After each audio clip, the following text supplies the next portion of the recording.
Satu artikel, orang buat experimental test, ambil 10 ekor jantan, anjing jantan dan 10 ekor anjing betina. Dia buat uji kaji, nak lihat kehebatan antara dua anjing ni. Natijahnya ada 3 kelebihan yang ada pada anjing betina, tak ada pada anjing jantan. Pertama sekali, anjing betina, deria dia lagi tajam daripada anjing jantan. Dia boleh hidu. Dia boleh tahu. Abang pergi mana? Cakap betul-betul. Deria dia lain, tuan-tuan. Jangan temberang. Dia tahu. Dia tahu. Tahu tak Kak Jah? Boleh agak-agak kan? Kan? Kalau dia bohong nampak kan? Kalau dia temberang nampak kan? Dia Tuhan bagi kelebihan. Panca indera orang perempuan lebih sikit. Sama juga dengan datang.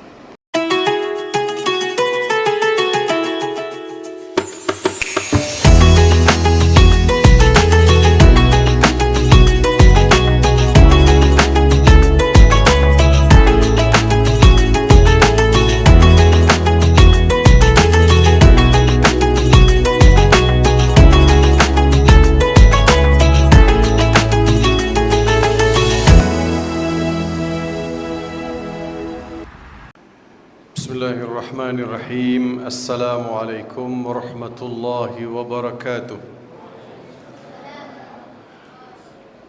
Alhamdulillahi rabbil alamin.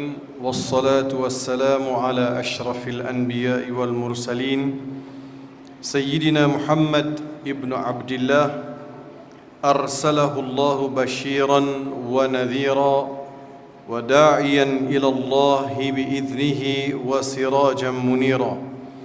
Allahumma salli wa sallim ala habibina al-Mustafa alaihi salatu wassalam. Rabbi shrah li sadri wa yassir li amri wahlul uqdatan min lisani yafqahu qawli wa saddid lisani wahdi qalbi bihaqqi sayyidina Muhammadin sallallahu alaihi wasallam. Amma ba'd. Terima kasih saya rakamkan kepada tuan pengacara majlis. Seterusnya, ahli jawatan kuasa Madrasah Islamiyah Jalan Kuali Kuari. Kuat makan orang sini Jalan Kuali. Imam-imam, tuan-tuan, puan-puan yang saya kasih sekalian, apa khabar semua? Pertamanya kita rafakkan rasa syukur kehadirat Allah Subhanahu wa taala yang telah memberi kita ruang dan peluang berada dalam majlis ilmu, majlis memperingati Maulidir Rasul sallallahu alaihi wasallam. Seperti mana kita semua sedia maklum bahawa Nabi Muhammad sallallahu alaihi wasallam adalah nabi yang terakhir. Selepas Nabi Muhammad sallallahu alaihi wasallam tidak ada nabi. Oleh yang demikian, Allah Subhanahu wa taala perkemaskan segala yang diperlukan oleh Nabi Muhammad sallallahu alaihi wasallam dari sudut ilmu pengetahuan, budi pekerti, tata kelola dan juga kepribadian yang unggul, dan dibekalkan Nabi Muhammad sallallahu alaihi wasallam sebaik-baik kitab, yaitu Al-Quran Al-Karim. Allah Subhanahu wa taala berfirman dalam suratul Ahzab, a'udzubillahi minasyaitonir rajim, "Ma kana Muhammadun aba ahadin mir rijalikum." Ma kana Muhammadun aba ahadin mir rijalikum, walakin Rasulullahi wa khataman nabiyyin wa kana bikulli syai'in alima.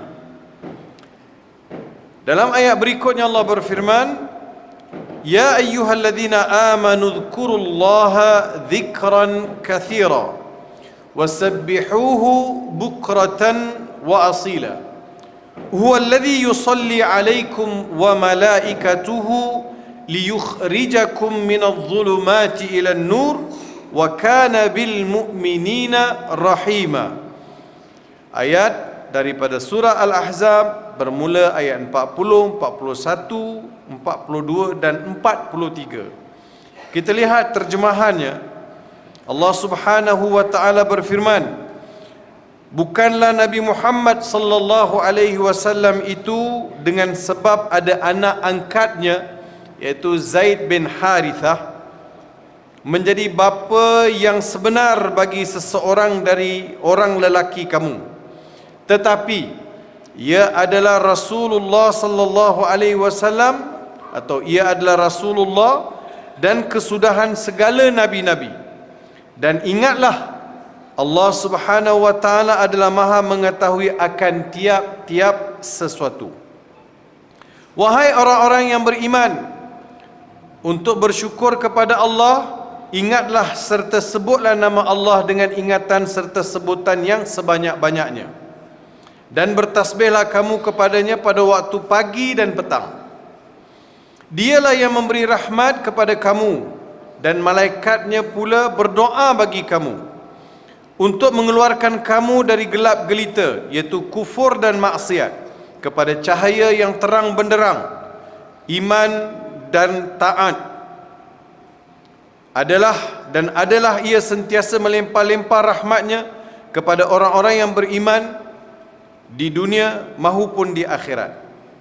Tuan-tuan, puan-puan yang saya kasihi sekalian, dalam ulasan-ulasan yang saya nak buat pada hari ini adalah berkaitan beberapa ayat Al-Quran, pengajaran daripadanya, serta panduan sebanyak mana yang boleh kita cedok.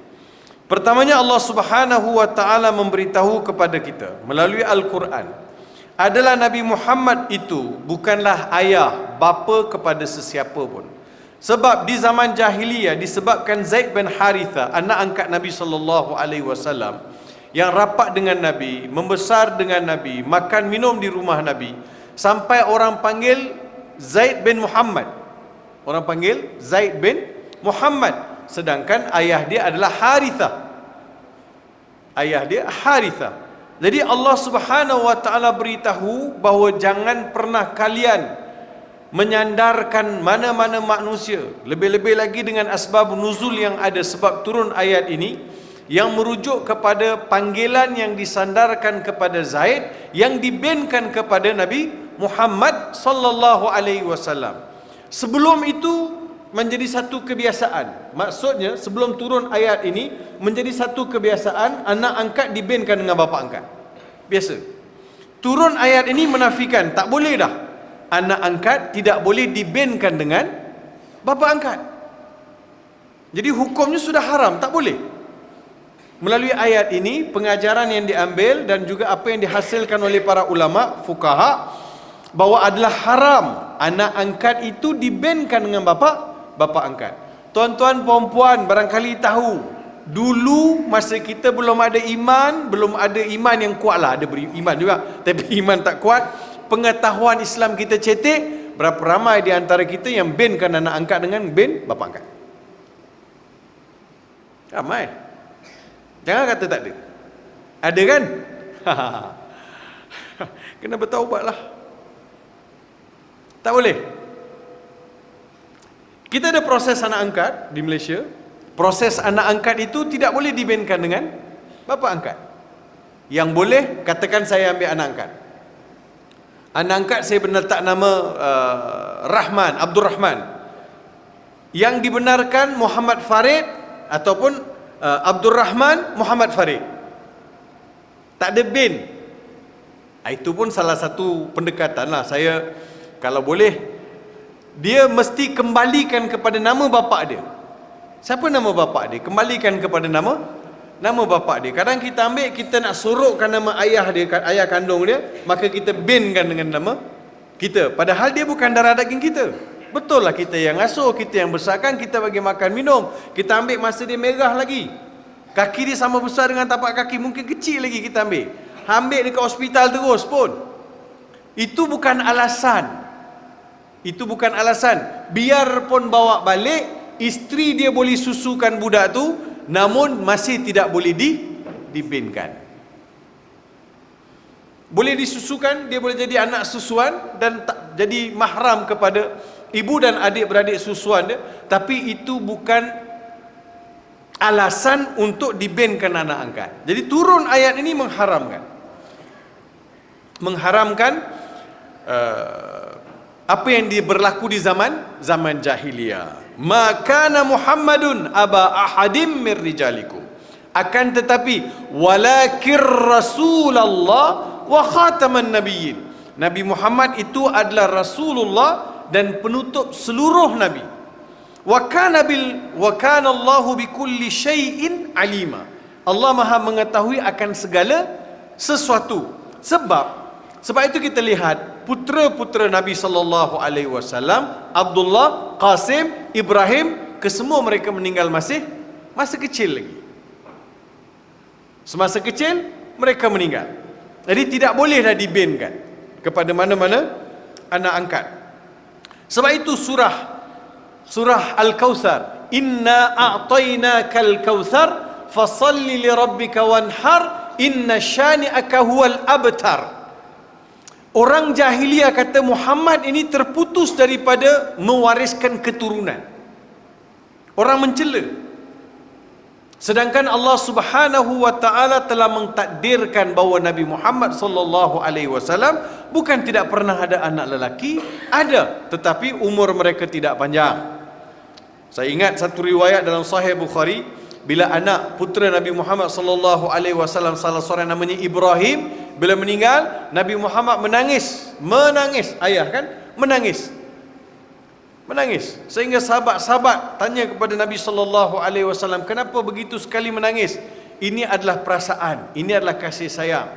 Lalu baginda beritahu, innalahu umman yurdi'uhu fil jannah, atau kama qala alaihi salatu wassalam. Sesungguhnya anak itu, iaitu Ibrahim, putera Nabi Muhammad sallallahu alaihi wasallam, meninggal masa kecil, dia ada ibu susuan dalam syurga. Jadi anak-anak yang meninggal masih kecil ada ibu susuan di dalam syurga. Dalam syurga.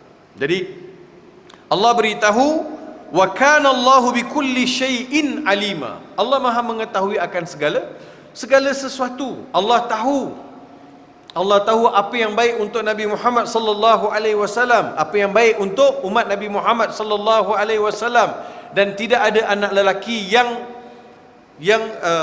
kekal sampai besar sampai dewasa pun ada hikmah. Kita lihat susur galur Nabi Muhammad sallallahu alaihi wasallam. Nabi Muhammad sallallahu alaihi wasallam, putri-putri baginda Fatimah, Ruqayyah, Kalthum. Kalau lihat Fatimah bint Muhammad sallallahu alaihi wasallam, atau dinamakan sebagai Zahra, Fatimah Az-Zahra, dia berkahwin dengan Sayyidina Ali, berumah tangga dengan Sayyidina Ali. Tuan-tuan lihat apa berlaku, bagaimana golongan Syiah heret keluarga Sayyidina Ali dan juga Fatimah sampai ke tahap mengangkat mereka lebih tinggi daripada Tuhan, sehingga mereka menafikan kerasulan Nabi Muhammad sallallahu alaihi wasallam dan mengangkat Hasan dan Husain sebagai orang yang paling mulia. Itu yang berlaku di setengah dalam beberapa ajaran yang dibawa oleh Syiah. Ya, imam-imam mereka sampai ke satu tahap boleh menasah, boleh membatalkan hukum-hukum Allah. Jadi ini ajaran-ajaran yang tidak masuk akal. Muhammad bin Hasan al-Askari, contoh, dia susur galur dalam imam yang 12 tu. Dia kata Muhammad Hasan al-Askari sekarang ada bersembunyi di satu gua, dan nanti sampai masa dia akan keluar. Ya, sudah beribu tahun. Siapa yang bagi makan dan minum? Macam mana? Jangan tanya. Dia sedang tidur seperti mana tidurnya Ashabul Kahfi. Dia cuba bandingkan. Saya ada tulis artikel dulu dalam surat khabar. Jadi ada mereka yang cenderung kepada Syiah ni, diorang hantar surat, diorang macam ugut saya, suruh saya tarik balik. Mereka berpendapat bahawa kalau Ashabul Kahfi dibandingkan Muhammad Hasan al-Askari, ya, Hasan Askari dibandingkan dengan Ashabul Kahfi, dibandingkan dengan Nabi Isa. Saya rasa ini bukan compare apple to apple. Kalau kita nak buat perbandingan, mana boleh buat perbandingan Ashabul Kahfi, Nabi Isa dengan Muhammad Hasan Askari? Tak masuk. Dia tak masuk, channel tu tak masuk. Tak boleh. Kalau Ashabul Kahfi, Nabi Isa, kedua-dua mereka sabit dengan Al-Quran. Betul tak? Sabit dengan Al-Quran. Allah Subhanahu Wa Taala angkat Nabi Isa. Bila Bani Israel nak salib, Allah tidurkan, Allah angkat Nabi Isa. Nabi Isa tak mati, tapi dia angkat. Quran sebut barrafa'allahu ilai. Dia perkataan tawaffahu, perkataan wafat. Dalam ayat tersebut bukan bermaksud wafat mati, tapi wafat tidur. Tidur juga doanya adalah wafat. Bismikallahumma ahya wa amut. Dengan namamu ya Allah aku hidup dan aku mati. Mati betul ke? Mati betul ke? Tak, tidur kan? Tidur juga dikatakan sebagai mati dalam bahasa Arab. Jadi Nabi Isa diangkat, Nabi Isa tidur, angkat. So masih tidur lagi. Sebab itu pada akhir zaman, di antara tanda-tanda hari kiamat yang sudah dekat, Nabi Isa akan turun. Masa turun badan dia basah. Kerana dia turun di pagi hari, kena embun, basah badan dia. Turun dalam keadaan basah. Jadi Nabi Isa sedang tidur. Yang Ashabul Kahfi Allah tidurkan. Allah tidurkan 309 tahun. Allah yang tidurkan. Dua-dua ni sabit dalam Al-Quran. Yang Muhammad Askari duduk dalam gua tu sabit kat mana? So saya nak beritahu bagaimana dikala tak ada anak, cucu pun diheret sekali. Bayangkan kalau ada anak, apa akan orang buat? Itu salah satu hikmah yang tersembunyi. Kenapa Allah Subhanahu Wa Taala menjadikan Nabi Muhammad sallallahu alaihi wasallam dalam keadaan demikian? Iya. Ya ayyuhalladzina amanu dzkurullaha dzikran katsira. Wahai orang beriman, ingat Allah banyak-banyak, ingat Allah, ingat dan ingat Allah banyak-banyak. Udzkurullaha dzikran katsira. Ingat Allah dengan ingatan yang banyak-banyak. Dia kalau lihat pada ayat ni, pertama sekali Allah nak beritahu Nabi Muhammad adalah nabi, utusan Allah. Bukan diangkat menjadi Tuhan atau diangkat melebihi daripada Tuhan. Nabi Muhammad Rasul yang diutus, bawa petunjuk, bawa hidayah, ada syafaat, ada kelebihan, ada kemuliaan, tetapi Allah tetap di atas. Allah nak beritahu dia adalah Rasul dan juga penutup seluruh Nabi. Dan Nabi ini pula, jangan pula disebabkan kamu lihat Nabi ini lalu kamu lupa kepada Allah Subhanahu Wa Taala. Betul kan? Ingat Allah banyak-banyak. Ingat Allah dalam dua bentuk. Pertama sekali, wahai Tuhan, Engkau hantar Nabi Muhammad kepada kami ini kerana Engkau sayangkan kami. Nabi ini telah berkorban siang, petang, pagi, malam. Nabi ini adalah tanda-tanda kebesaran Engkau, wahai Tuhan. Oleh yang demikian, berterima kasih kepada Allah di atas perutusan Nabi Muhammad sallallahu alaihi wasallam. Atas dasar itu, terima kasih kepada Allah. Ingat Allah banyak-banyak. Ingat Allah banyak-banyak. Dan dalam ingat Allah Subhanahu Wa Taala, ingat Nabi Muhammad sallallahu alaihi wasallam sama. Betul kan? Jadi sebagai umat Nabi Muhammad sallallahu alaihi wasallam, kita mesti melihat bahawa Nabi Muhammad adalah Rasul akhir zaman, datang bawa petunjuk. Ada pengorbanan yang Nabi Muhammad sallallahu alaihi wasallam lalui. Kita tahu 13 tahun Nabi di Mekah, 10 tahun Nabi di Madinah. Dua tempoh itu adalah tempoh yang sangat mencabar bagi Nabi Muhammad sallallahu alaihi wasallam. Tempoh yang diberikan untuk Nabi Muhammad mengubah manusia 23 tahun. Only 23 years to change the entire life of human. Saya dipahamkan orang jalan Kuari ni cakap orang putih. Betul kan? So Nabi Muhammad diutus untuk mengubah keseluruhan kehidupan manusia, daripada jahiliyah jadi orang yang beriman. Only 23 tahun. Tuan-tuan kat sini raya apa? Ya. Ya. Oh, oh. Takut mercun raya itu tak habis. Ni tuan-tuan, 13 tahun di Mekah, 10 tahun di Madinah. Sebab itu kita mesti lihat apa yang saya boleh ambil. Apa kewajipan saya pada Nabi Muhammad sallallahu alaihi wasallam? Saya nak simpulkan dalam 5 ke 6 perkara lah. Pertama sekali, kewajipan saya daripada Nabi Muhammad sallallahu alaihi wasallam, pertama sekali, saya mesti kenal Nabi saya. Mesti kenal. Macam mana saya nak kenal Nabi? Saya mesti tahu riwayat hidup. Bagaimana saya nak tahu riwayat hidup? Saya kena hadirlah kuliah, saya kena dengarlah ustaz mengajar mengenai sirah Rasulullah sallallahu alaihi wasallam, atau saya sendiri ada buku yang saya beli, saya baca. Ada beberapa karya yang kalau saya sarankan kepada ibu ayah boleh beli bacalah. Karya yang ditulis oleh Syekh Ramadan Al-Buti diterjemahkan ke bahasa Melayu, sirah Nabi sallallahu fiqh sirah, bagaimana memahami sirah Nabi Muhammad sallallahu alaihi wasallam. Ada kitab Rahiqil Makhtum dikarang oleh Syekh Abdul Rahman Mubarak Furi. Safiur Rahman Mubarak Furi. Ditulis buku ini dapat hadiah nombor 1 dalam penulisan sirah Nabi Muhammad sallallahu alaihi wasallam, tapi syaratlah tebal.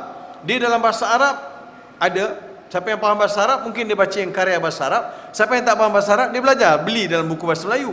Tapi buku bahasa Melayu ni panjang jadinya bila terjemah. Jadi panjang. Saya baca punya tebal. Jadi boleh baca slow baca kan sirah Nabi sallallahu alaihi wasallam. Berapa ya isteri Nabi, berapa orang anak Nabi, bagaimana kehidupan Nabi sallallahu alaihi wasallam. Kemudian kita ada buku Syama'il Muhammadiyah, kan, kesempurnaan akhlak kepribadian Nabi Muhammad sallallahu alaihi wasallam yang dikarang oleh Imam At-Tirmizi. Yang tu pun boleh beli. Tak mahal, dalam RM30, RM35. Sebab RM30 mahalnya. Ingatkan RM3.50. Ya. So kena belilah, beli. Jadikan sebagai bacaan.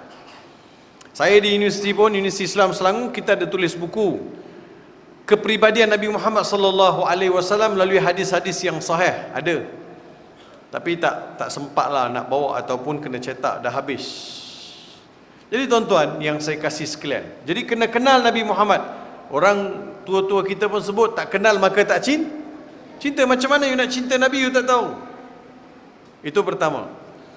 Yang keduanya, innal hubba lil muhibbi muti'un. Disebabkan saya kenal Nabi, maka timbullah rasa cinta kepada Nabi Muhammad sallallahu alaihi wasallam. Kenal lalu cinta saya timbul sebab saya lihat pengorbanan yang dilalui oleh Nabi. Masya Allah, makan tak cukup, minum tak cukup, pakaian tak hebat mana, rumah serba dhaif, tak dikecam, disakiti, Nabi sabar. Apa yang orang tak buat pada Nabi sallallahu alaihi wasallam? Nabi sabar tak? Nabi sabar. Sebab apa? Semata-mata nak sampaikan risalah Islam kepada umat Nabi Muhammad sallallahu alaihi wasallam. Nabi tak pernah tanya pun kepada Allah, wahai Tuhan, kenapa engkau hantar aku seorang-seorang? Dikala masyarakat Arab jahiliyah yang sudah berada di ambang-ambang kemusnahan, kerosakan, nilai-nilai kemanusiaan terhakis. Tuan-tuan lihat dalam surah Al-Jumu'ah ayat kedua. A'udzubillahi minasyaitonirrajim. Huwallazi ba'atha fil ummiyina rasulan minhum yatlu alaihim ayati wa yuzakkihim wa yu'allimuhumul kitaba wal hikmah wa in kanu min qablu la fi dhalalin mubin. Dialah yang telah mengutus seorang rasul dari kalangan mereka. Siapa yang utus? Allah yang utus. Allah utus seorang rasul dari kalangan orang Arab yang tidak tahu membaca, yang tidak tahu menulis. Dibangkitkan seorang nabi di kala masyarakat yang berada dalam kancah kerosakan. Untuk apa? Yatlu alaihim ayati, supaya dibacakan kepada mereka ayat-ayat Allah. Bacakan ayat-ayat Allah, maksud dia, kalau ikut kitab-kitab tafsir, yatlu alaihim ayatihi, maksudnya kenalkan manusia itu kepada Tuhan yang sebenarnya. Nak beritahu Lat, Uzza, Manah, ini nama idol-idol atau berhala-berhala yang besar yang ada di Kaabah, keliling Kaabah, ini bukan Tuhan. Ini bukan, ini dibuat oleh tangan-tangan manusia. Dia tidak boleh mendatangkan mudarat, tidak boleh mendatangkan manfaat, dia tidak boleh melihat, tidak boleh makan, tidak boleh bercakap, tidak boleh bergerak. Nampak macam ada tangan, tangan tak boleh buat apa. Nampak ada kaki, kaki tak boleh bawa berjalan. Duduk situ diam-diam. Jadi mustahil itu yang kau sembah.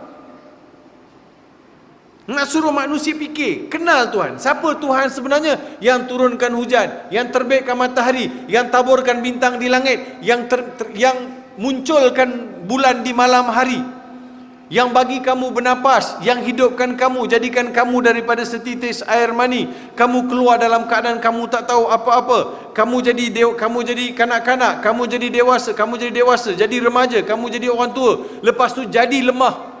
Allah beritahu proses ni manusia, lihatlah. Afala yanzuruna ilal ibili kaifa khuliqat. Allah beritahu kepada Arab, tidakkah kamu lihat unta yang kamu bawa belayar di atas padang pasir ni? Afala yanzuruna ilal ibili kaifa khuliqat wa ilas samai kaifa rufi'at wa ilal ardi kaifa sutihat. Tidak lihat ke langit unta yang kau naik? Bila naik unta mesti kau lalu di padang pasir. Bila lalu di padang pasir, tidak lihat ke kanan kiri siapa yang buat gunung ganang. Tidak lihat kan kau boleh berjalan di atas permukaan bumi ini. Siapa punya kerja? Tak pernah kau fikir ke? Kena fikir. Sebab itu manusia ini satu, tuan-tuan, izinkan saya, jenayah yang paling besar manusia buat adalah tidak mau berfikir. Itu nak fikir.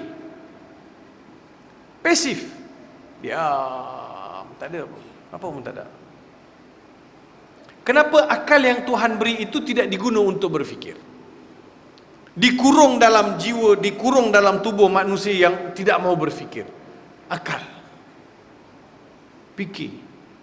So tak mau fikir kan? Jadi Allah Ta'ala kata, orang jahiliah, wahai orang Arab, kenapa kamu tak mau fikir? Suruh fikir. Fikir. So kenalkan manusia kepada Tuhan. Jangan salah pilih Tuhan. Yang batu itu bukan Tuhan, yang pokok itu bukan Tuhan, yang busuk itu bukan Tuhan. Semua itu bukan Tuhan. Tuhan Allah. Itu yang orang Arab datang jumpa Nabi Muhammad sallallahu alaihi wasallam, datang tanya dekat Nabi Muhammad sallallahu alaihi wasallam. Ada Yahudi, ada Nasrani, ada Majusi, ada kafir Quraisy. Yahudi kata Uzair anak Allah, Nasrani kata Isa anak Allah, Majusi sembah bulan, matahari, api, manakala kafir Quraisy sembah berhala. Keempat-empat kelompok manusia datang serentak jumpa Nabi Muhammad sallallahu alaihi wasallam. Tanya kat Nabi, "Hei Muhammad, beritahu kami Tuhan kau daripada apa?"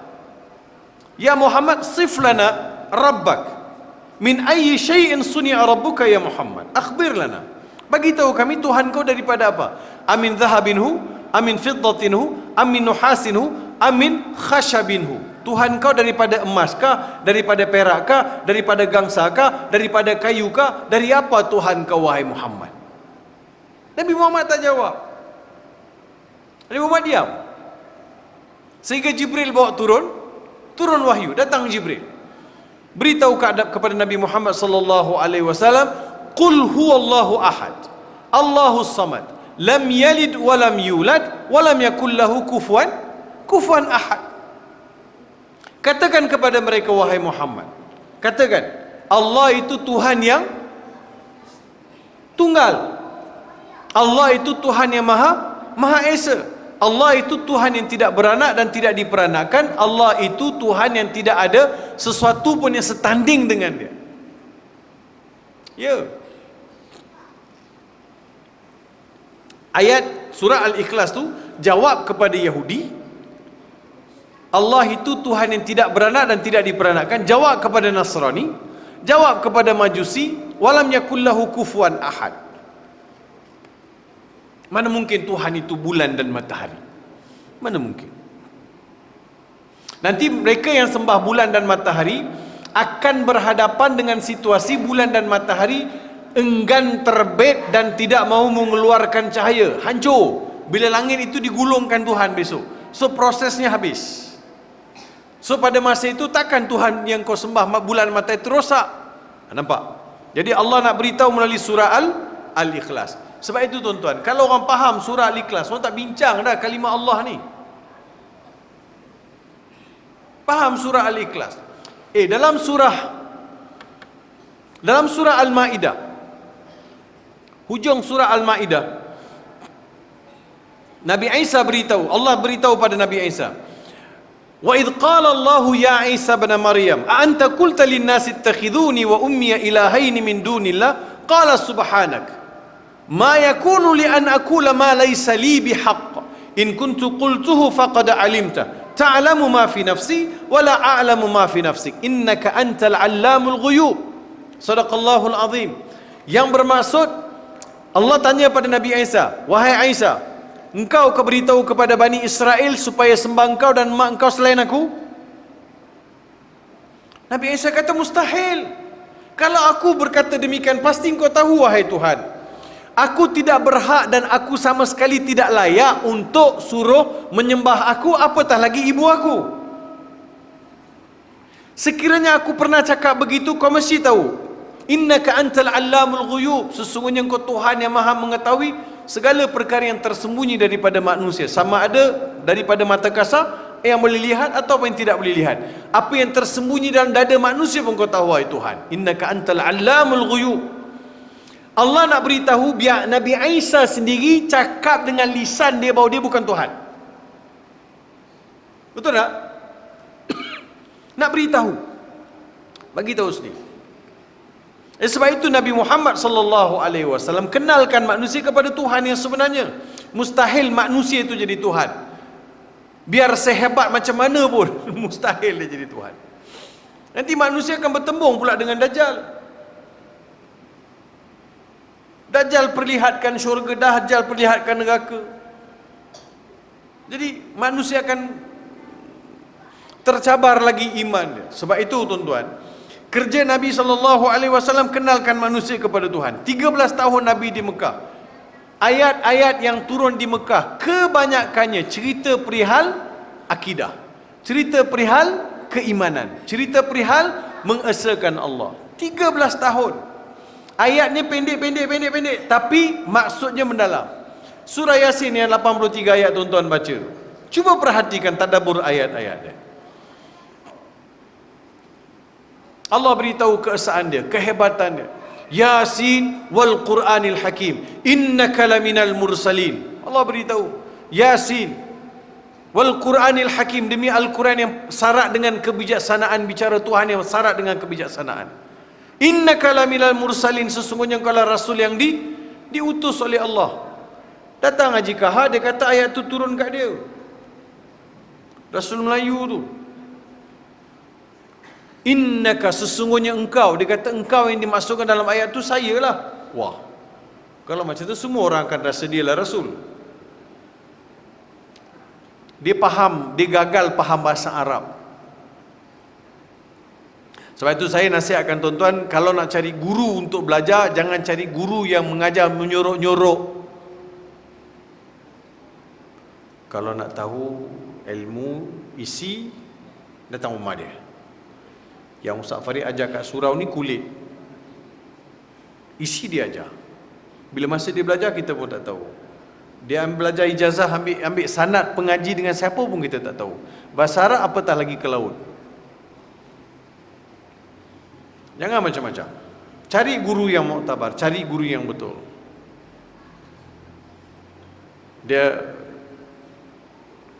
Sebab itu sangat mustahak. Jadi Nabi Muhammad kenalkan manusia kepada Tuhan. Akidah, tauhid, mengesahkan Allah Subhanahu wa taala. Dia ada satu ayat dalam surah Ibrahim, saya sangat tertarik dan menyentap saya bila saya baca ayat itu. Allah berfirman, alam tara kaifa daraballahu mathalan kalimatan tayyibatan ka syajaratin tayyibatin asluha thabit wa far'uha fis sama' tu'ti ukulaha kulla hinin bi idzni rabbiha. Sadaqallahul azim. Yang bermaksud, tidakkah kalian melihat bagaimana Allah Subhanahu wa taala melontarkan satu perumpamaan mengenai kalimah thayyibah, la ilaha illallah.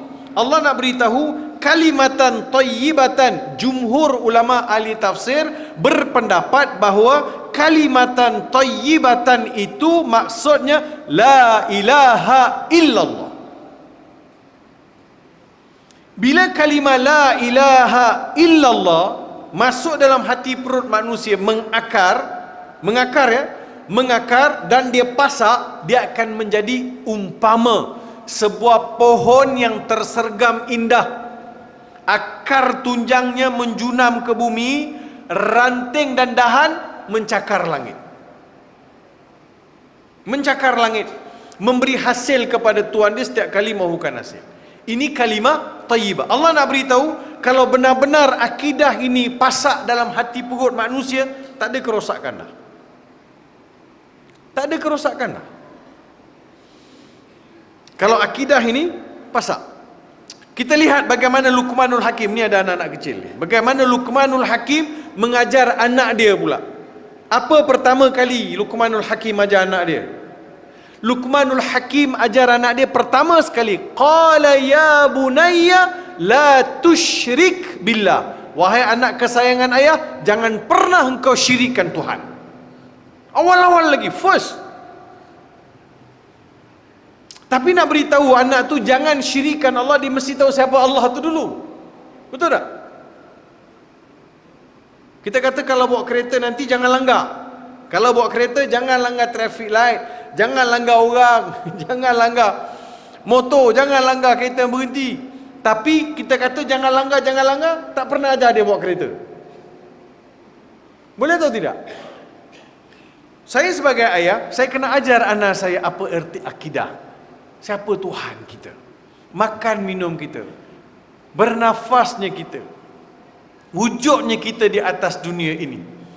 Semua ini mesti saya blend masuk dalam hati perut anak saya. So macam mana sebagai seorang ayah saya nak bekalkan anak saya? Tuan-tuan, Luqmanul Hakim dengan tuan-tuan, saya rasa tuan-tuan berkerjaya lebih tinggi daripada Luqmanul Hakim. Kalau dari sudut kedudukan, pangkat, jawatan dan juga pendapatan. Luqmanul Hakim mengikut riwayat, dia ini orang Afrika. Kerja Luqman adalah mengambil upah, menyembelih binatang. Dia sembelih kambing, sembelih kerbau, sembelih kambing, unta. Dia lapah, kemudian dia dapat upah. Dia dapat upah. Kerja. Kalau sekarang dia panggil kerja tu kerja apa? Jual daging. Tukang sembelih lah. Tukang sembelih, tukang lapar, macam tu lah lebih kurang. Kan? Kalau ada tukang sembelih, tukang lapar datang minang anak makcik-makcik pun tak kasi.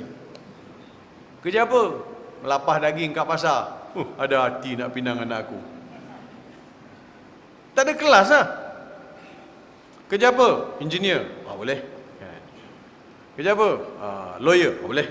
Kerja apa? Doktor. Lagi laju boleh.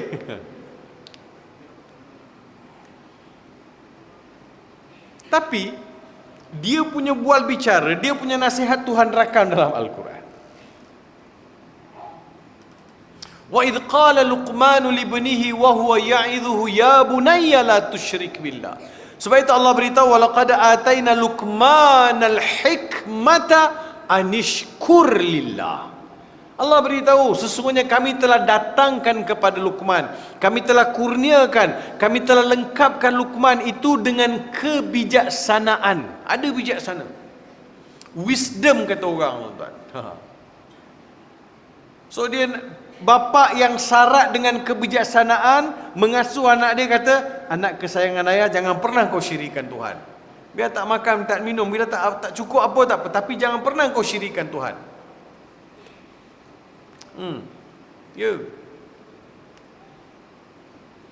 Ni anak nak SPM tak rajin baca buku, tak suruh dia baca buku, tapi pergi ambil jampi serapah.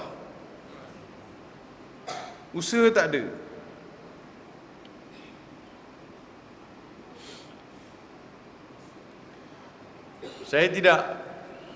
Saya tidak boleh melakukan sesuatu yang bercanggah dengan sunnah alam. Allah kata usaha tangga kejayaan. You kena kerja. Kalau you nak pandai, you belajar rajin-rajin, ulang kaji, buat latihan banyak, dalam kelas beri perhatian, mak ayah bagi makanan yang betul kepada anak-anak, diet dia cukup, dia punya digestion cukup, dia punya nutrition dia cukup, ulang kaji ada dalam rumah, mak ayah pun sibuk lihat, pendidikan pengajian anak-anak, mak ayah pun sibuk baca buku, sibuk juga dengan aktiviti-aktiviti pembelajaran. Jadi anak itu akan membesar suasana begitu. Itu usaha. Malah baca buku bawa kismis jampi nak suruh dapat 9A. Agak-agak tuan-tuan. Jangan didongengkan agama ni. Saya masuk Islam, saya boleh ceramah, saya boleh baca Quran, saya boleh hafal, saya tak pernah makan kismis orang jampi pun.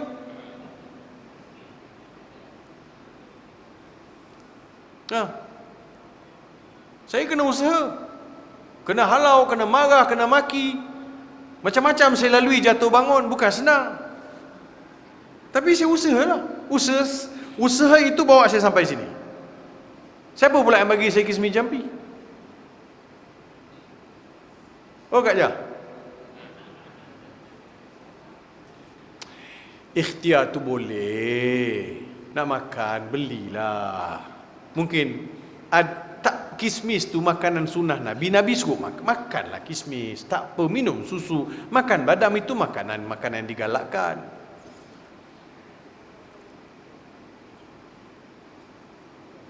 So, macam mana nak buat? Nak sukses dalam hidup ni tak ada shortcut lah tuan-tuan. Senang cerita.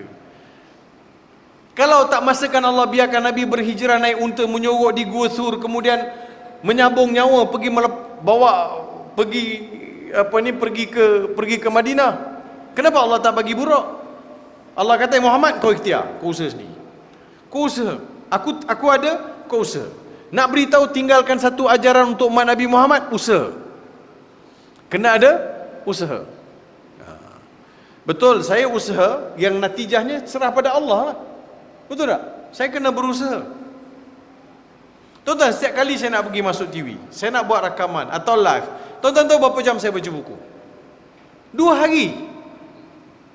Tak adalah 2 hari 24 jam, bohong pula kan. 2 hari tu tak lekang buku, kitab, baca, tulis, nota. Ni buku ni. Nak pergi ceramah, nak pergi cakap. Boleh je sebagai pendakwa, sebagai seorang profesor media, boleh je. Tapi tak boleh ya. Sepanjang perjalanan tu saya baca Quran. Sebab saya nak tahu ayat-ayat Quran ni nak bawa ke mana ni umat ke dengan Nabi Muhammad sallallahu alaihi wasallam. Setiap kali saya baca ayat, saya akan jumpa benda baru. Saya minta dengan Tuhan, tunjukkan saya apa benda yang saya perlu lihat daripada Al-Quran. So kena ikhtiar lah tuan-tuan. So itu saya beritahu Nabi Muhammad berusaha untuk pastikan umat ini dibekalkan dengan Al-Quran. Jadi dibekalkan dengan akidah yang betul, iman yang betul. Sebab itu Luqmanul Hakim nasihat anak dia. Jadi kalau ayah ni tak nak mengaji, tak nak belajar, macam mana ayah nak didik anak pula? Kalau contoh anak tanya, abah,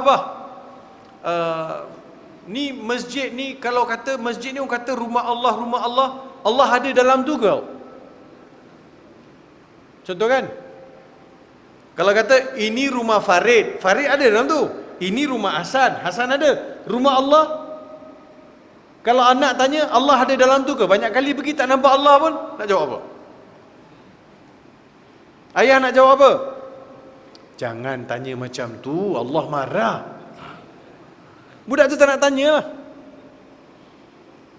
Anak saya tanya soalan, masa tu dia darjah 2. Dia tanya, Abah, kenapa ada kiamat? Kiamat adalah dunia akan hancur. Lepas hancur apa jadi Kita semua akan ditiupkan sangkakala. Lepas kiamat, tiup sangkakala, kita semua akan bangkit. Kita bangkit untuk apa Kita bangkit untuk terima balasan. Balasan apa? Kita dapat jumpa Allah. Allah kan tiap hari tengok kita, kenapa nak jumpa lagi dekat akhirat? Dia cakap apa? Tak baik tanya soalan macam tu, nanti Allah marah. Itulah.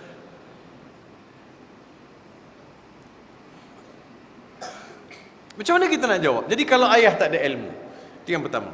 Jadi sebab itu Nabi Muhammad sallallahu alaihi wasallam jadi rasul yang mengajar manusia erti mengenal Tuhan, kenal Allah, kenal yang sebenar-benarnya, sehingga wujud God conscious, dhamirun aiqadatu khasyatullah, naluri fitrah yang disedarkan adanya Tuhan.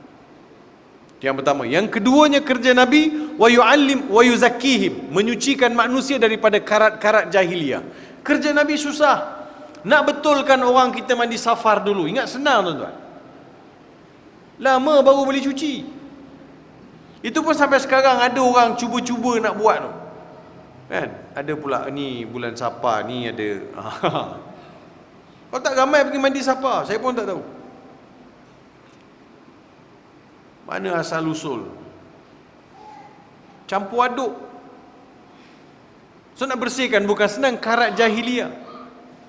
Lepas tu orang kita masih lagi pegang kan, biar mati anak jangan mati adat. Adat kalau bercanggah dengan syariat takkan nak pertahankan lagi Kak Jah. Oh Kak Su, diam aja.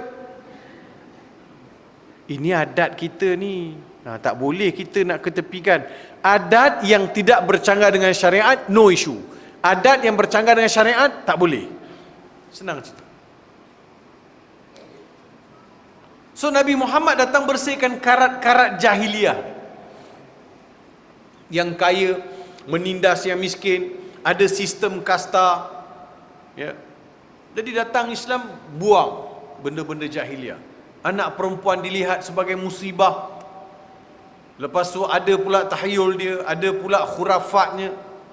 Semua itu Nabi Muhammad clearkan. Apa-apa hal Allah, apa-apa hal Allah, apa-apa hal Allah. Baik buruk, qada dan qadar di tangan, di bawah ketetapan Allah Subhanahu wa taala. Settle. Itu yang kedua, karat jahiliah. Yang ketiga, wa yu'allimuhumul kitab. Kerja Nabi Muhammad sallallahu alaihi wasallam adalah mengajar manusia Al-Quran. Al-Quran turun daripada Jibril.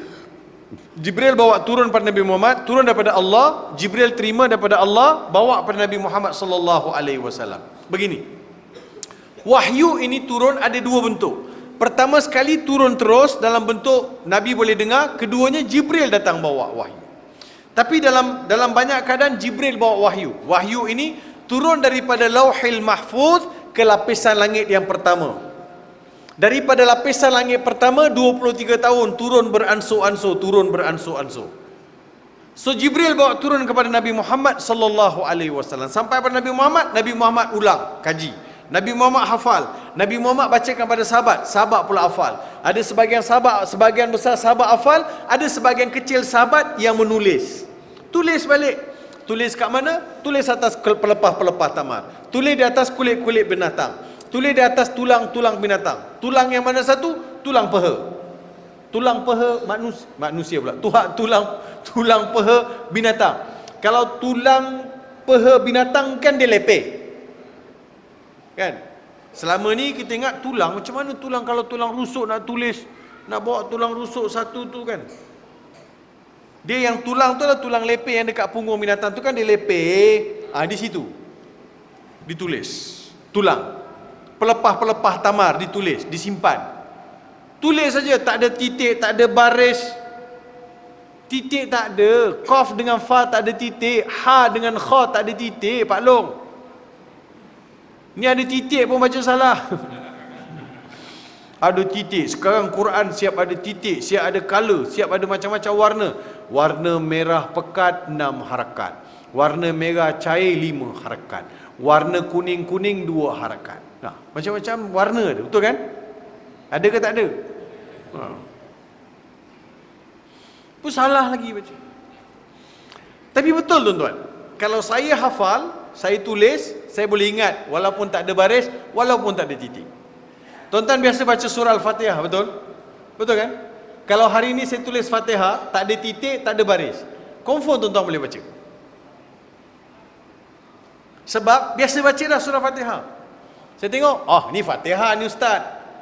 Tak ada titik, tak ada baris, tak payah. Saya biasa nampak ini surah Fatihah ni. Begitulah dia orang. Tak ada titik, tak ada baris. Lepas tu alat tulis pula terhad. Sahabat kumpulan sedikit saja. Yang lain semua hafal. Nabi baca hafal, Nabi baca hafal. Sebab itu nak complete Quran sahabat-sahabat terima dan hafal 23 tahun. 23 tahun. Zaman Nabi yang hafal Quran bukan budak-budak, orang tua. Zaman kita budak-budak hafal, orang tua duduk bersandar kat tiang. Bukan sini, tempat lain. Barang ni bersandar. Veteran ni belum, ni baru semi veteran ni, belum veteran betul. Kalau saya duduk bawah pun saya cek tiang juga. Relax. Betul tuan-tuan. Abu Bakar umur berapa tahun? Umar umur berapa tahun? 40, 50 dia baru start hafal Quran. Kita hari ni suruh, Pak Long sekarang umur berapa? Saya dah 60. Hafal lah Quran. Ish, budak-budak je hafal, orang tua macam Pak Long tak hafal. Siapa cakap? Kayuh lah slow-slow Pak Long. Satu surah, dua surah, kan? Cubalah. Ini kuliah Al-Kafirun pun tak keluar-keluar kan? Qul ya ayyuhal kafirun la a'budu ma ta'budun wala antum abiduna ma a'bud wala ana abidu ma abattum wala antum abiduna ma a'bud wala ana abidu ma abattum wala antum abiduna a'bud. Bila nak keluar tak tahu.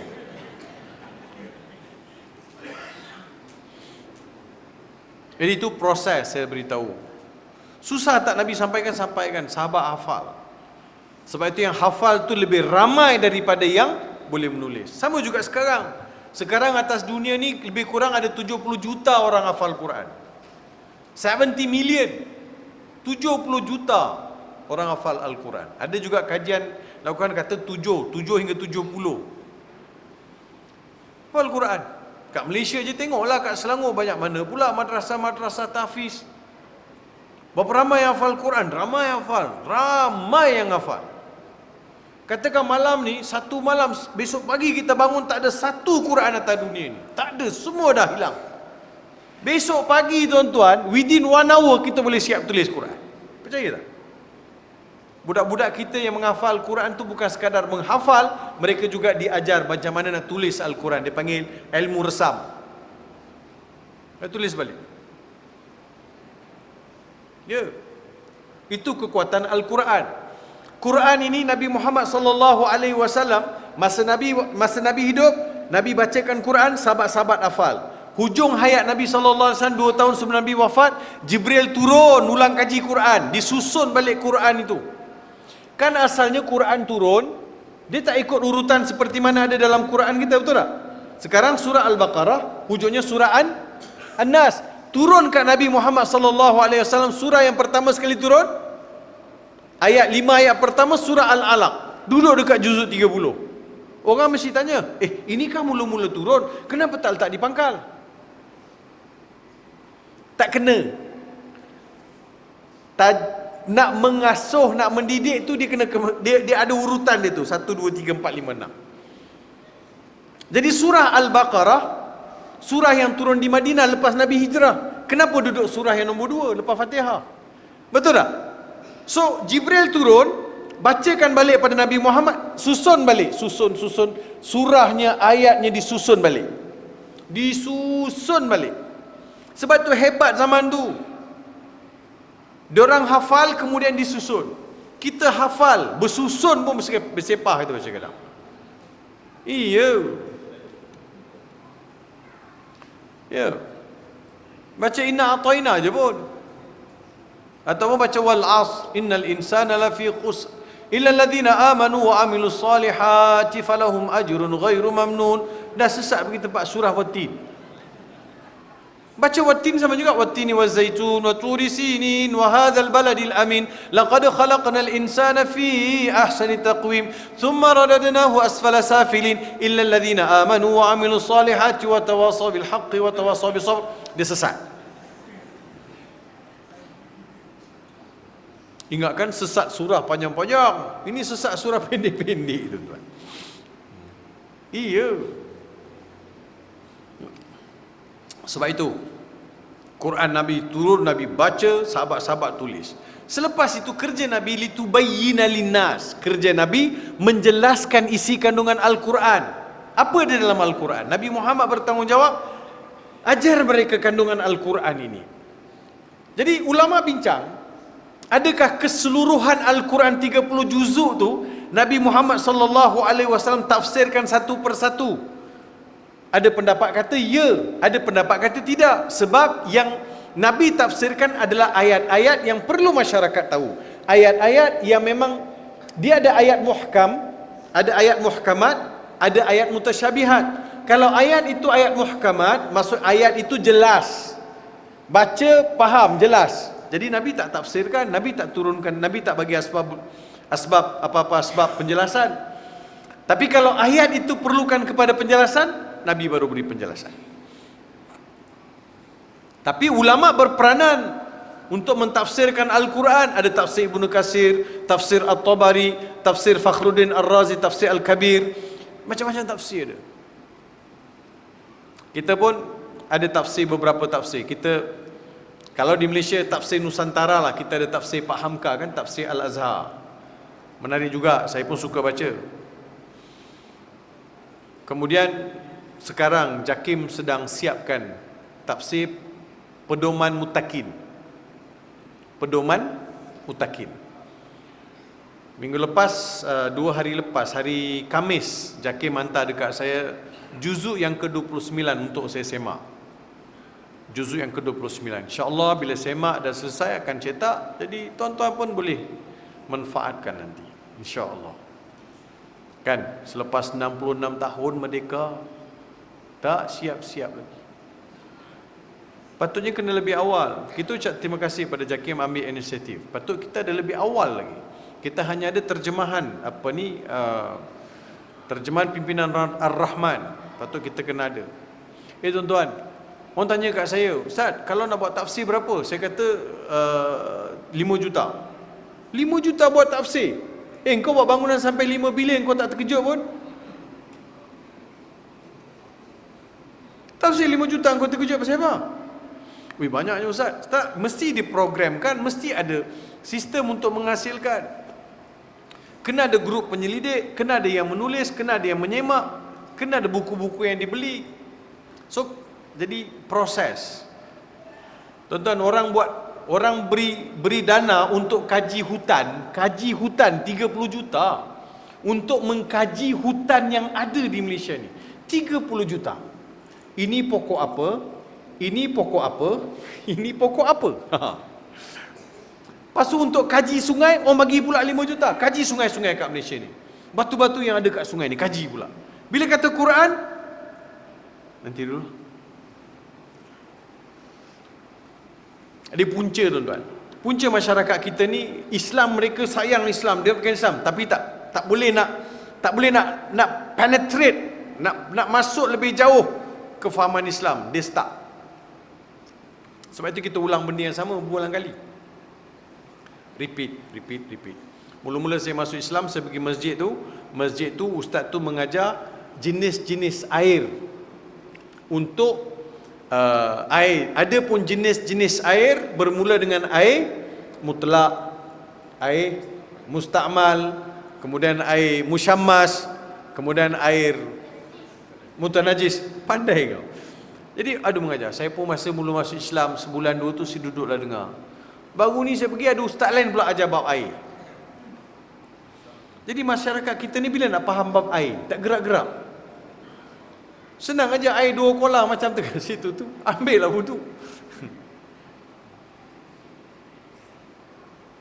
Macam-macam kan. Jadi kita repeat. Sebab itu kadang campur pula dengan tafsiran-tafsiran yang salah terhadap Islam. Islam ayat tu tak turun untuk itu pun, tiba-tiba cakap bab ayat. Contoh, tiap kali pilihan raya keluar ayat ni, al-fitnatu asyaddu minal qatl. Fitnah itu lebih besar dosa daripada membunuh. Tiap kali pilihan raya keluar ayat ni. Saya nak tanya kepada orang yang baca ayat ni. Kadang ustaz yang baca tu, kau faham tak faham ayat tu? Kau pakai petik aja.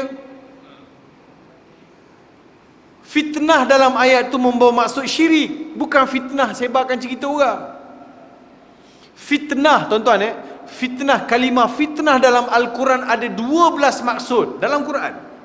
Dia bunyi fitnah tapi maksud dia demikian. Kena tengok konotasi, kena tengok keseluruhan ayat, baru kita faham. Al-fitnatu asyaddu minal qatl. Membunuh itu lebih besar dosa dia daripada syirik, bukan menyebarkan berita palsu. Fitnah yang kita faham. Ayat itu turun apabila berlakunya peperangan antara Nabi Muhammad dan juga penduduk Mekah kafir Quraisy. Dalam pertempuran itu, yang tim Nabi Muhammad ini ada di antara mereka yang memang asal usul daripada, bukan Nabi Muhammad pun daripada Mekah, dan ada di antara mereka bila pergi ke medan pertempuran, yang aku nak lawan ni Pak Long akulah. Pak Long bawa pedang nak lawan saya. Saya Islam, Pak Long tak Islam. Yang tu sepupu, yang ni sepapat. Jadi Bila duduk di medan pertempuran, ada ahli keluarga di belah sana ni, saya ni bawa Islam. Allah beritahu, jangan goyang. Jangan goyang. Syirik mereka tu lebih besar daripada dosa membunuh. Clear tak? Clear kan? Yang kau pergi baca ayat tu, al-fitnatu asyad min qatl dalam pentas-pentas pilihan raya politik pasal apa? Suruh belajar tak nak. Sebab itu Omar cakap, tuan-tuan, ni saya nak tegur ni orang politik ni. Sebab itu Omar cakap, tafaqqahu qabla an tasudu. Belajar dulu sebelum jadi pemimpin. Orang lain YB, kau pun sibuk nak jadi YB.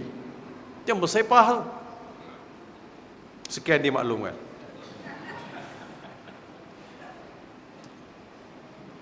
Ya, betul lah. Salah ke cakap saya, tuan-tuan?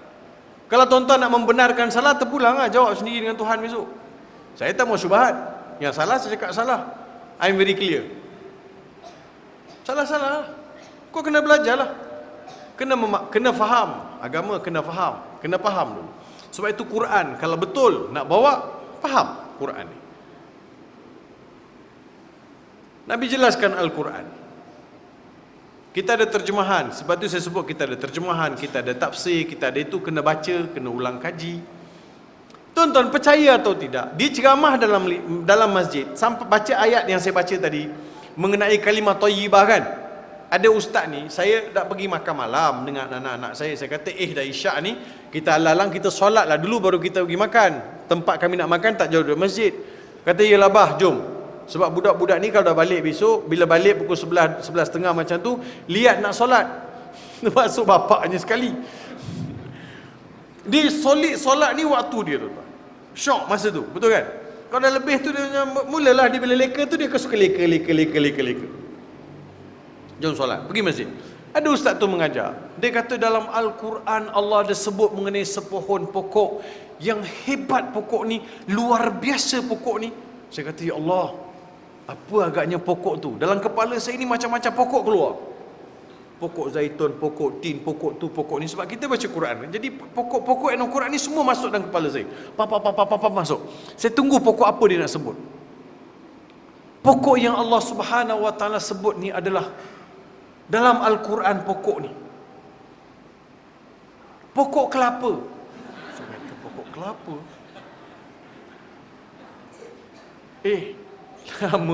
Lama saya duduk negara Arab, tak pernah saya jumpa pokok kelapa, tuan-tuan. Iya, serius cakap. Lepas tu dia kata,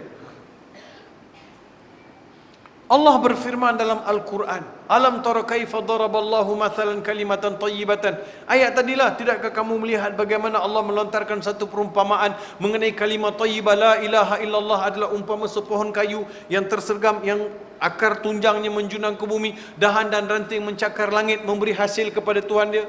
Inilah dia pokok kelapa yang Tuhan sebut dalam Quran. Lepas tu yang duduk semua,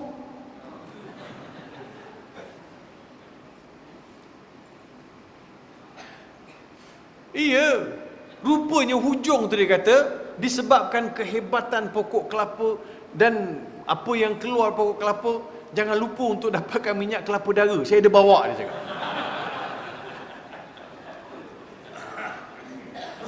Tuan-tuan, ini yang Allah Ta'ala selalu sindir Bani Israel ni.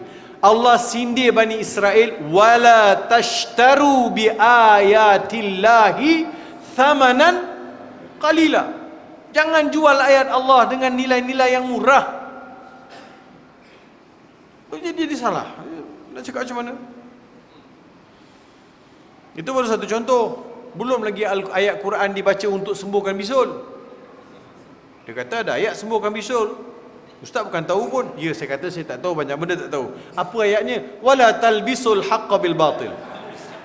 Agak-agak tuan-tuan, asal punya talbisul, ayat bisul. Ni banyak lagi cerita orang kita mendongeng-dongeng dan bawa ayat Quran kepada tafsiran-tafsiran yang salah.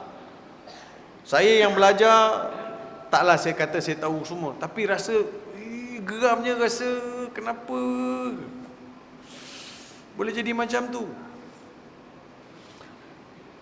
Profesor saya, masa saya belajar dekat Jordan, PhD, sampai dekat satu ayat dalam surah Al-Ma'idah, ayat menceritakan perihal bagaimana binatang yang diajar untuk memburu, lalu dia memburu binatang buruan, dan binatang buruan itu boleh dimakan. Betul kan? Contoh anjing. Saya boleh ajar anjing memburu. Bila anjing tu pergi memburu, bawa binatang tu kat saya. Kalau hidup, saya punya. Sembelih, saya makan. Kalau mati, dia punya, dia makanlah, sambunglah makan. Kau dah gigit sampai mati, kau ambil. Kan? Tapi persoalannya, mukallibina tu'allimunahunna. Anjing betina yang kamu ajar mengajar, anjing betina yang kamu ajar dia memburu. Profesor saya tanya saya soalan, Syekh Muhammad, dia cakap bahasa Arab, uriduka an tabhath limadha mukallibina tuallimunahunna, limadha ja'at huna bisighati inath minal kilab. Kenapa dalam ayat ni sebut gender anjing itu betina? Aku nak kau kaji. Saya buka tafsir tuan-tuan, berpuluh tafsir. Dahlah profesor tu garang. Walaupun buat PhD dia garang tuan-tuan. Apa ni? Wahai Syekh Muhammad, dia tanya. Saya baca dekat berpuluh tafsir, saya buka, semua ulama bincang perihal fiqh. Fiqh dari sudut halal, boleh atau tidak, bincang. Tapi dari sudut gender, jantan atau betina, tak bincang. Tapi persoalan timbul, kenapa betina? Mesti ada sebab. Kalau saya tanya tuan-tuan, kenapa jantan anjing betina yang diajar apa? Diajar memburu. Tuan-tuan nak jawab apa? Dah Allah cakap macam tu, Ustaz. Beriman ajalah. Jangan disoal-soal. Ini bukan masalah soal. Masalah saya mahu lihat sejauh mana khazanah Al-Quran, kehebatan wahyu Tuhan yang syarat dengan mukjizat. Sekali saya try Google tengok dalam internet kan, Google, tanya dekat pakcik Google, VS, saya tulis female dog VS male dog, kan? Anjing jantan lawan anjing betina. Journal, artikel, female dog VS male dog, artikel, journal. Saya masuk keluar jurnal animal. Ada jurnal yang namanya jurnal yang berkaitan dengan binatang. Ada jurnal yang orang buat berkaitan dengan binatang. Dalam jurnal itu ada satu artikel, orang buat experimental test. Ambil 10 ekor anjing jantan dan 10 ekor anjing betina. Dia buat uji kaji. Nak lihat kehebatan antara dua anjing ni. Natijahnya ada 3 kelebihan yang ada pada anjing betina, tak ada pada anjing jantan. Pertama sekali, anjing betina, deria dia lagi tajam daripada anjing jantan. Dia boleh hidu. Dia boleh tahu abang pergi mana, cakap betul-betul. Deria dia lain tuan-tuan. Jangan temberang. Dia tahu. Tahu tak Kak Jah? Boleh agak-agak kan? Kan? Kalau dia bohong nampak kan? Kalau dia temberang nampak kan? Dia Tuhan bagi kelebihan. Panca indera orang perempuan lebih sikit. Sama juga dengan binatang. Satu. Yang keduanya, anjing betina, dia ada sifat hamasah. Ada sifat hamasah. Dia ada sifat kesungguhan. Sungguh-sungguh nak memburu. Sebab for survival. Dia sebagai ibu, ada anak, dia kena pergi berjuang, cari juga makanan. Bapak tengok Doraemon. Betul kan? Sebab itu kalau suami meninggal, Kak Jah boleh survive. Berniaga nasi lemak ke, jual karipap ke, jual buka gerai, hidup. Boleh survive. Ya, itu yang kedua. Yang ketiga, kesetiaan. Binatang yang namanya anjing ini ataupun betina anjing betina ni, dia ada sifat kesetiaan yang lebih tinggi berbanding anjing jantan. Tengok kucing pun kita boleh agak kan. Kalau kucing betina dia tak merayap jauh. Kalau kucing jantan hilang 3 hari baru balik. Arwah mak saya selalu tanya, kau pergi mana 3 hari tak balik kan? So Tuhan sebut 3 kelebihan. So kita kena kaji baru nampak, Masya Allah. Baru ni dalam tafsir surah Yasin di hujung ayat, masuk ayat 80, masuk ayat 80 dah. Alladzi ja'ala lakum minasy-syajaril akhdari nara fa idza antum minhu tuqidun. Allah yang jadikan bahan pembakar daripada pohon-pohon hijau. Daripada pohon hijau tu kalian menghidupkan api. Dari sudut tafsiran orang bincang bagaimana kayu itu, kayu yang tak kering pun boleh hidupkan api. Memang betul lah, banyak aja hutan terbakar kayu hijau. Tapi macam mana pokok-pokok ni boleh terbakar? Sebab dia pun ada juga biodiesel. Allah nak beritahu bahan pembakar yang kamu keluarkan daripada pepohon, lalu kamu hidupkan api. So ayat itu kalau dari sudut saintifiknya dibincang dari sudut biodiesel lah. Mula tuan-tuan macam tak berapa nak percaya. Yo ke ustaz ni ayat biodiesel. Habis tuan-tuan kalau nak beriman, ayat tu agaknya kena bunyi macam ni kot. Allazi ja'ala lakum biodiesel. Baru beriman. Sebab ni baru betul. Jadi kalau turun ayat biodiesel, zaman tu pula sahabat-sahabat tanya, apa ni? Sebab Al-Quran bukan kitab sains, tapi ada sains dalam Al-Quran. Betul tak? Kalau tuan-tuan kata Al-Quran kitab sains, sains ni teori setiap hari berubah. Tapi kalau ada sains, adalah dalam Al-Quran. Sebab dia akan mendepani zaman. Jadi tuan-tuan dan puan-puan yang saya kasih sekalian. So, itu yang pertama. Maksudnya, itu baru ayat kedua surah Jumaah. Saya janji nak cerita 5 kewajipan kita pada Nabi SAW. Masa nak habis dah. Sambung tahun depan lah tuan-tuan. Ya, saya habiskan, saya ringkaskan. Jadi Al-Quran, kembali pada Al-Quran. Umat ini kalau lihat hebat, nak lihat umat ini, umat diangkat Tuhan, jadi umat yang khaira ummah, sebaik-baik umat, kembali pada Al-Quran. Itu yang sebab itu Nabi Muhammad wa yu'allimumul kitaba wal hikmah, mengajar manusia erti kebijaksanaan. Ayat itu cerita bagaimana Nabi Muhammad sallallahu alaihi wasallam keluarkan manusia daripada karat jahiliah, mengenalkan mereka kepada Allah, mengajar manusia Al-Quran dan mengajar manusia erti kebijaksanaan, dan termasuklah mengajar sunnah Nabi sallallahu alaihi wasallam. Selesai, kembali balik. Jadi bila kita dah kenal Nabi, maka kena ada cinta pada Nabi sallallahu alaihi wasallam. Innal hubba lil muhibbi muti'un. Cinta mesti menjadikan kita ikut orang yang kita kasihi. Betul tak? Apa maksud saya cinta Nabi kalau saya tak ikut? Mana boleh? Cinta itu menjadi cinta yang palsu kalau kekasih itu tidak diikuti, tidak dituruti kemahuannya. Qul in kuntum tuhibbunallah fattabi'uni yuhibbukumullah. Kalau benar cinta, ikut Nabi sallallahu alaihi wasallam. Nak dapat cinta Allah, ikut Nabi Muhammad sallallahu alaihi wasallam. Betul kan?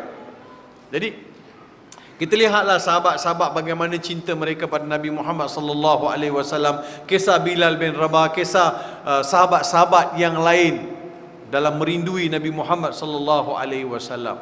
Hebat tak? Hebat. Mereka ikut. Ada sahabat nak kata ikut Nabi ni, ada sahabat orang bagi anggur, dia tak makan, dia tengok je anggur.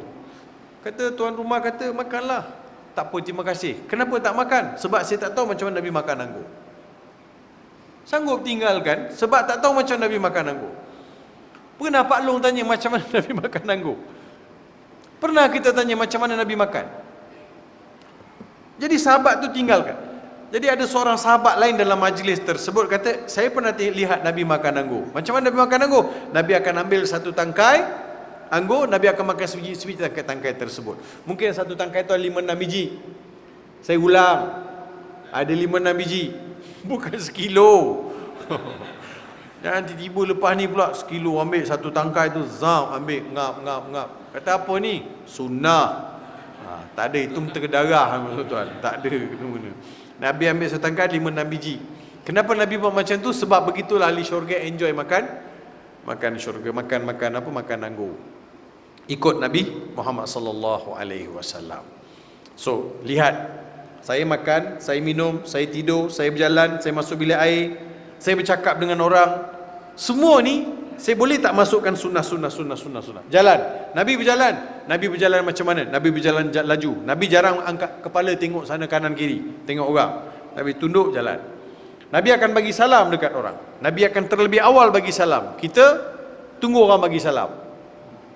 Betul tak? Barangkali kita hari pertama kita bagi salam, hari kedua kita bagi salam, hari ketiga itu salam, hari keempat kita tunggu. Aku dah 3 kali bagi salam, tengok hari keempat, aku bagi salam dulu ke dia bagi salam dulu? Betul kan? Di antara tanda-tanda ahli syurga, Kak Jah, Kak Su, Kak Ti, di antara tanda ahli syurga, suka bagi salam kat orang. Dia tak kira berapa kali orang tu bagi salam, yang penting dia nak bagi salam. Suka bagi salam. Suka bagi salam tu bukan duduk sebelah kejap-kejap bagi salam kan. Assalamualaikum. Waalaikumsalam. Assalamualaikum. Waalaikumsalam. Asak. Tak ada dah orang tu lagi. Dia kata sakit kot orang sebelah aku tu. Dah 105 kali bagi salam. Suka bagi salam ni dia rasa enjoy. Bila dia jumpa orang, dia nak bagi salam cepat-cepat. Ada sahabat-sahabat menyorok belakang pokok korma belakang. Okey, hari ni aku nak pastikan aku bagi salam dulu. Aku nak kalahkan Nabi. Macam tu lebih kurang. Duduk, Nabi nampak keluar je. Nabi, Assalamualaikum. Nabi bagi salam juga. Dia tak menang sampai ke sudah. Nabi nak rebut. Di antara tanda-tanda ahli syurga, suka bagi salam. Saya duduk negara Arab, saya tengok Arab suka bagi salam. Orang kita memang kadang-kadang sombong, tak tentu pasal. Masuk lift, macam lawa sangat muka tu. Masuk lift, tak tahu. Jumpa dekat tempat letak kasut, tak tahu. Bagilah salam. Tanda ahli syurga. Budak-budak pun kita bagi salam. Assalamualaikum. Apa khabar? Dik, Assalamualaikum. Jadi budak pun akan belajar benda betul daripada kita. Ni ubahlah. Rumah kata pergi, kubur kata mari. Bila nak berubahnya? Saya pun nak berubah juga. Rumah kata pergi, kubur kata mari. Ni semua orang, tuan-tuan. Jangan yang Kak Jah toleh kat makcik sebelah tu kenapa? Kan? Kata rumah kata pergi, kubur kata mari. Rumah, saya cakap rumah kata pergi, kubur kata mari. Yang tengok orang tua sebelah. Dia baca makcik tu pergi dulu. Saya duduk negara Arab kan. Arab naik lift, buka aja lift, Assalamualaikum, pak masuk. Tingkat 2 buka, lain pula masuk, Assalamualaikum, Assalamualaikum. Sampai tingkat 10, kalau berhenti daripada 1 sampai 10, ada orang Arab masuk, dia akan bagi salam. Keluar bagi salam, masuk bagi salam, meriah salam. Saya duduk Jordan tu, saya duduk Universiti Ahlul Bait Mafraq ke Amman tu dalam 100 km. Saya naik bas yang berhenti-berhenti. Setiap kali berhenti, buka pintu, Arab naik, Assalamualaikum. Satu bas jawab, Waalaikumsalam. Tu berebut nak bayar pula. Ya, Assalamualaikum. Susah nak bagi salam. Ya. Kan tu sunnah. Ada sekali Sayyidina Ali ni hadis dalam Tirmizi, Sayyidina Ali jalan dengan Rasulullah SAW, jalan. Masa jalan tu Rasulullah jawab salam, Waalaikumsalam. Waalaikumsalam. Sayyidina Ali kata, Rasulullah, dengan siapa tuan jawab salam ni? Ni pokok kayu bagi salam dekat aku. Jadi pokok kayu semua bagi salam dekat Nabi Muhammad sallallahu alaihi wasallam. Saya takut pengurusi surau madrasah kejap lagi keluar. Waalaikumsalam, Waalaikumsalam. Kenapa Ji? Kau orang tak tahu. Ni pokok kayu semua bagi salam kat aku. 3 Jumaat aja kira tuan-tuan. Jadi tuan-tuan dan puan-puan saya kasih sekalian. So, sunnah Nabi. Semua kita boleh selitkan sunnah Nabi sallallahu alaihi wasallam. Yang ketiga, banyakkan selawat atas Nabi Muhammad. Tadi yang pertama kenal Nabi, kedua cinta Nabi, ketiga ikut Nabi, yang keempat banyakkan selawat ke atas Nabi Muhammad sallallahu alaihi wasallam, yang kelima jangan pernah memperkecilkan sunnah-sunnah Nabi sallallahu alaihi wasallam. Kalau tak tahu, diam. Jangan kau dah ulas bab janggut, bab misai, bab serban, tak tahu diam. Tak tahu diam. Orang yang nak beramal, biarkan dia beramal. Kadang-kadang orang bersugi pun kau nak komen. Sukati dia lah, gigi dia, kayu sugi dia. Orang tanya soalan, saya belum mula kuliah, Ustaz nak tanya soalan. Apa dia? Ini yang pakai kayu ni, cuci-cuci, yang gosok gigi ni, ada ke Ustaz dalam sunnah? Ada. Bukan apa Ustaz geli lah Ustaz. Saya kata gigi dia, sugi dia punya masalah. Lainlah kalau sugi tu dia bawa nak sugi gigi kau. Apa susah nak faham benda-benda macam tu? Dan hadis sahih, laula an syukka ala ummati amartum bisiwak inda kulli solat. Kalau tidak beban, aku akan suruh umat aku setiap kali solat pergi gosok, pergi siwak tu. Ya. Jangan pernah kecil-kecilkan sunnah Nabi sallallahu alaihi wasallam. Kalau ada tak berapa nak betul, kita cuba betulkan yang mana perlu dibetulkan. Bukan terus memperkecilkan sunnah Nabi sallallahu alaihi wasallam. Mulalah orang cakap, itulah ustaz, saya dah kahwin 3 ni ustaz. Orang cuba kecil-kecilkan sunnah yang saya buat. Kau tu jenis cak ayam. Nabi sallallahu alaihi wasallam Nabi betul berpoligami. Sebab Nabi berpoligami ada sebab musabab. Semua isteri-isteri Nabi sallallahu alaihi wasallam jadi hebat-hebat dari sudut fiqh, dari sudut tafsir, dari sudut faraid. Mereka jadi wanita yang hebat. Sri Kandi yang telah menjadi tulang belakang pada Nabi sallallahu alaihi wasallam, menyebarkan Islam di kala tiada Nabi, mereka pula anjurkan kelas, mengajar orang, dan perihal mengenai hukum hakam wanita cukup banyak berbanding dengan lelaki. Lelaki mana ada haid, mana ada nifas, mana ada istihadah. Ada. Kalau kat madrasah ni ada, memang kiamat lah tuan-tuan. Jadi perempuan tu nak cerita kat siapa? Perempuan lah faham nak cerita kat perempuan. Takkan saya nak cerita bab haid. Betul tak? Warna haid, darah haid tu ada berapa warna? Tanya Pak Haji. Dalam fiqh sebut, Nabi sebut, dalam hadis ada. So benda ni Nabi ajar pada isteri-isteri Nabi SAW.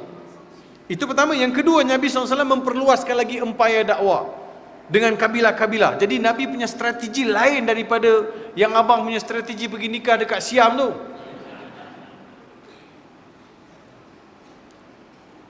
Kalau gentleman nikah dekat sini lah, yang kau pergi nikah dekat Siam pasal apa? Tak apa-apa gentleman lah. Lepas tu kalau meninggal tak daftar, orang tu dah lahirkan anak, IC surat beranak tak boleh ambil. Kalau you pula tiba-tiba accident meninggal, orang tu, perempuan tu tergontang-ganting, tak daftar lagi nikah tu.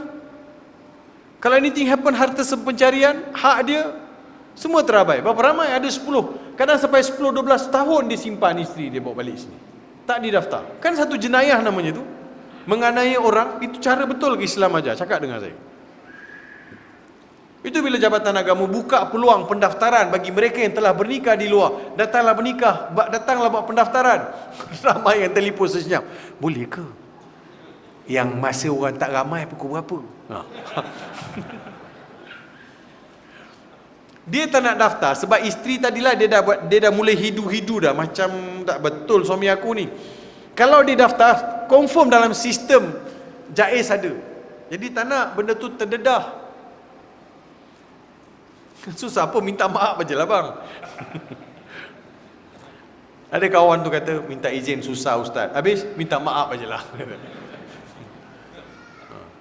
Ada orang datang jumpa saya, suami isteri datang jumpa, orang pakak besar tuan-tuan, datang jumpa. Suami dah poligami, akak tu memang anak murid saya. Kata, ustaz tolong nasihat dia, kenapa dia buat macam ni kat saya? Apa kekurangan saya, apa kelemahan saya, apa dia nak, semua saya buat ustaz. Kenapa dia sanggup buat macam ni? Saya rasa sangat terkilan ustaz. Saya kata, kejap kak, bang, macam mana boleh jadi ni kan? Macam jadi ni. Abang tu jawab, apa tu kata, dah takdir. Kakak tu pegang handbag, bam, dia letak kepala suami dia. Takdir kepala otak awak, dia kata. Dengan izin, sorry tuan-tuan. Dia memang depan-depan saya bergaduh. Saya kata, saya ni nak selesai macam mana kalau macam ni? Saya masa tu muda lagi. Ni depan saya ni dekat nak pencen dah umur kan. Datang bergaduh. Akak tu yang best tu, dia tengah pegang handbag. Dia hempuk kepala suami dia. Dia kata, takdir. Ini takdir. Ini pun takdir juga, dia kata. Dah jadi huru-hara tu. Lepas tu kena pula dengan payung emas. Saya ada buat juga video mengenai payung emas. Ada tengok? Tak tengok lah tu. Payung emas. Abang Mat pergi pujuk Kak Jah. Dia kata, awak nak payung emas tak dalam syurga?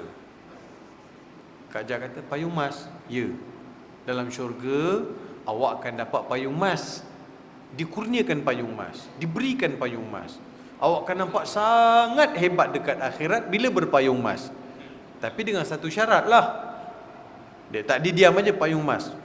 Untuk dapat payung emas tu macam mana bang? Dia beri untuk perempuan saja. Yelah, untuk apa? Dia tak ramai dapat. Dia tak jawab lagi ni. Dia duk kona. Untuk mana-mana macam ni lah dia sebenarnya, mana-mana isteri yang izinkan suami dia kahwin satu lagi lah. Dapat payung emas. Kak Jah kata disebabkan nak payung emas, saya okey je bang. Sebab payung emas ni pasal. Berapa ramai yang dah sign borang sebab payung emas ni pasal. Padahal dia kata ni Nabi sebut ada payung emas. Padahal payung emas, hadis payung emas ni tak ada. Mana ada hadis payung emas? Mana-mana isteri yang mengizinkan suaminya kahwin satu lagi akan dikurniakan payung emas. Mana ada hadis tu? Siapa punya kerja cipta hadis ni? Saya nak cari juga. Tapi kat negara lain tak ada. Malaysia je ada ni hadis ni. Tak ada. Saya hantar hadis ni, saya tulis, saya cuba kata dekat Maulana dekat India, kan pengajian hadis dekat India, dekat Pakistan. Saya kata, Maulana cuba cari hadis, ada tak mana-mana hadis hal hunaka riwayat taqul idza kanat al mar'a adinat li zawjiha an yatazawaja thaniyatan laha syamsiyah adh-dhahabiyyah fil jannah. Hal hunaka riwayat yani tushabi mithl hadhihi hadhihi al-aqwal? Tanya kat dia. Hantar. Maulana jawab. Lepas minggu Maulana tu jawab balik, dia kata, "Ye hadis nahi hai." Ambil kau.